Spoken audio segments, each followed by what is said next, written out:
Hello everyone, welcome to my channel. It's Misha, and today's video I'm going to mag-repack ko og rice para ako ihatag pinaskuhan sa ako ang mga customers. So wala pa ko nahuman og repack guys, mao ni siya kung repack ko ng last sack na lang of rice for the first primero nga batch. Then mao na siya guys, ako ang na-repack tag 2 kilos. Then na ay 1 kilo.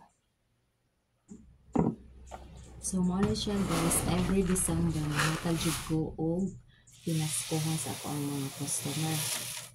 So, sometimes, kuan rice or groceries ang akong ipanghatag. Ito ang business is kuan na sari-sari store. So, muna siya. Karon, kay by category niya ako panghatag. Kung pinsa to ay loyal na customer, so maka-receive siya og 5 kilos of 1 sack of 5 kilos of rice. So, muna ihang receive. Then, nasa ko 2 kilos para sa regular na kuan ng customer. Then, 3 kilos. Then, apoy 1 kilo. So, ang akong gitakos karon is 1 kilo.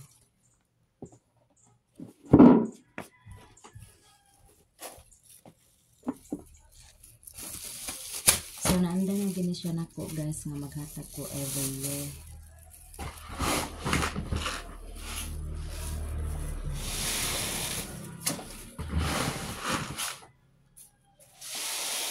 Bisa ginagmay ni siya guys, at least natay pamaskos ako ang mga suki customer.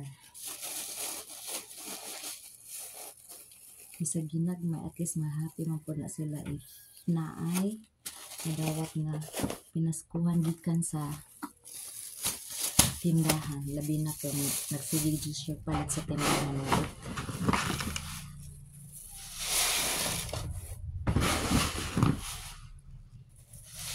Sa na apoy mo ari diri sa tindahan na pinaskuhan, even if dili sila customer na ko, ako ra gihat pa sila tidaan guys.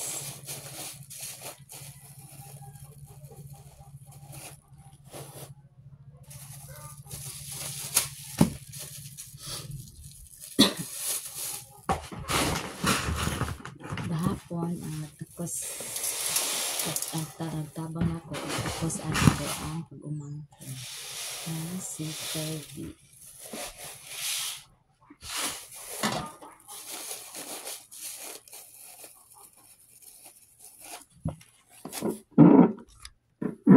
So mo ni siya guys ang mga takos kani siya kay mga kuan na siya 54 ka kilos. Then kani mo din siya ang tag kuan 3 kilos. So lahi siya category guys no. So simahimo mo. Then dairy kung makita ninyo napo ko tag kuan 5 kilos. 1 sack 5 kilos kada kuan ani niya guys. So maka-receive ana niya guys aning tag 5 kilos kay ang katud yung pinakaluyan na ko nga customer nga since from January to December dili siya mapalitan sa kuha. So mao ni makadawat sila ani guys. So 20 ka kuan persons akong beneficiary ani ako ang 5 sacks of kanang kuan rice. Then dairy like duha ni kasako ako ang gipack ani 2 kilos each. So sa first batch pa lang ni nako guys.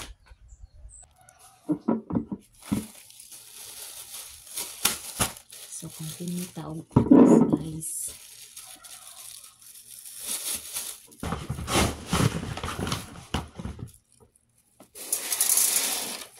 So ang first batch na ko guys is nakapalit na ko og 9 sacks of rice. Muna siya ako ang gitakos. So by the next batch basi mapunan pa na ko og 4 sacks of rice kanang tag 50 kilos. Then kay for sure every December daghan di siya mga og pinaskuhan diri sa tindahan.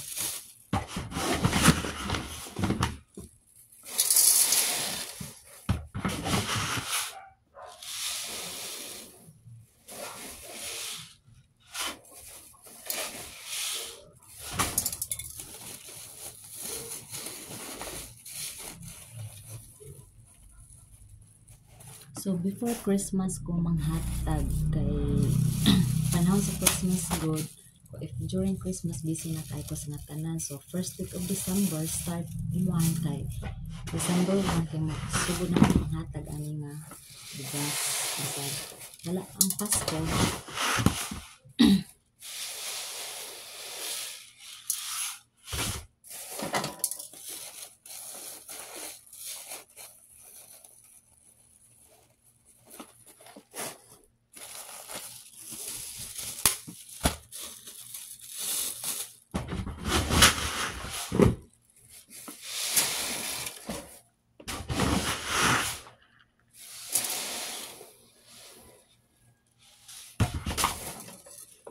Kay ako nang tuyo ang food o sa wala pa Pasko mag-start na ko panghatag kay na may dili Catholic or dili mag-spend of Christmas nga customers.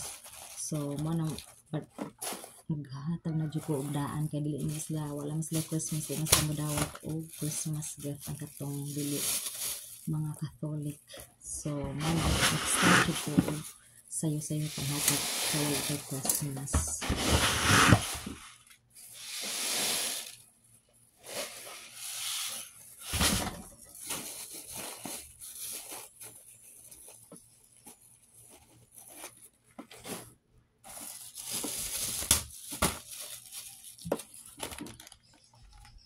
So, morning siya guys.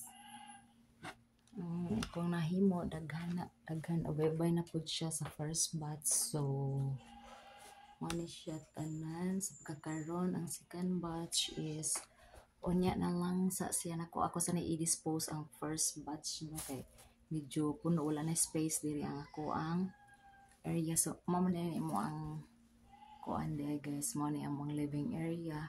So, dari ko nagpakpak o so, na ako dari. So, nasa dito nga area. So, puno na siya. So, kailangan ako siya i-dispose ang first batch of giving panghatag aning sa rice.